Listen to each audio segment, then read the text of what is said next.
Och god jul allesammans! Idag är det julafton. Jag hoppas att ni har en härlig dag oavsett var ni är, vilka ni firar med, om ni firar överhuvudtaget. Idag ska vi öppna lucka nummer 24 i vår Harry Potter Funko Pop julkalender. Och det ska bli så spännande att få se vad som är i lucka nummer 24. Nu öppnar vi sista luckan.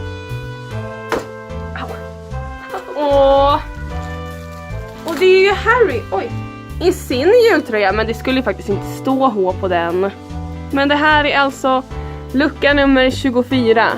Det är Harry Potter i sin stickade Weasley-tröja. Och det var allt för idag. Och det var allt för den här julkalendern. Jag hoppas att ni har tyckt att den var lika rolig att öppna som jag har gjort. Och jag hoppas att alla får en fantastisk julafton. Eller bara en fantastisk dag om du inte firar jul. Från oss alla till er alla. En riktigt god jul.